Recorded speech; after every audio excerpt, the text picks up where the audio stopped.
Welcome to the Deep Dive.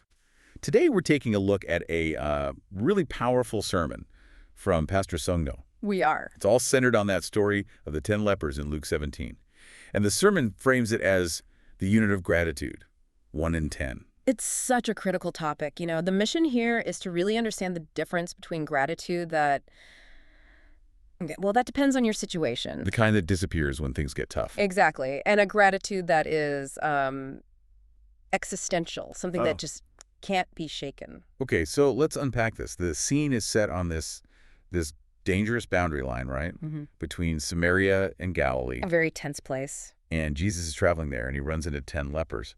Now, what's so striking, and the sermon points this out immediately, is that they're all together. I mean, Jews and Samaritans, especially lepers, they would never, ever mix. So why were they a group? And that's really the foundational insight here. Leprosy, the status of being unclean, you wiped away everything else. All the social barriers. All of them. Ethnicity, status, none of it mattered anymore. Their shared despair was the ultimate equalizer. And the source uses this as a really powerful metaphor for our universal human condition, our spiritual state before grace. We're all equally in need. We're all unclean and just desperate for mercy. So they see Jesus, they stand far off, and they just cry out for compassion.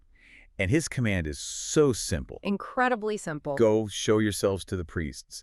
And the miracle, I mean, this is the part that always gets me. It happens while they are walking. Yes.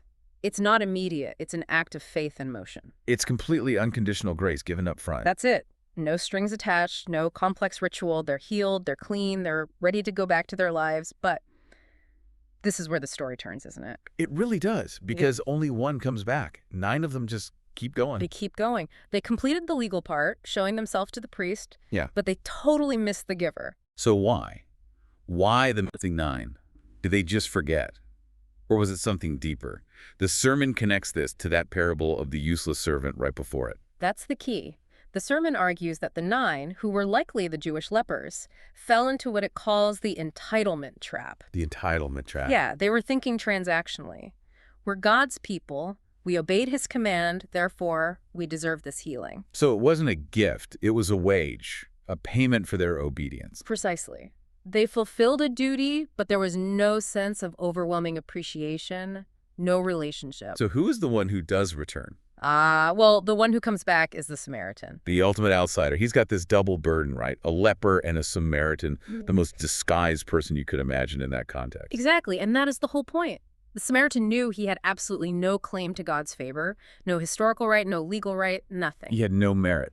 0 merit.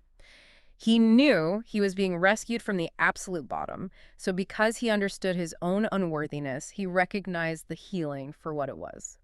100% pure, unmerited grace. So he doesn't just say a quick thanks. No, not at all. He returns, falls at Jesus' feet, and he worships. It's a totally different response. This raises a massive question for all of us then. Jesus makes a very clear distinction when he speaks to the Samaritan. All 10 got the physical healing. Yes, all 10 were healed. That's the vital difference the sermon highlights between healing and salvation. Okay. All 10 received the gift. Their problem was solved. But Jesus looks at the Samaritan, only the Samaritan, and says, your faith has saved you. Wow.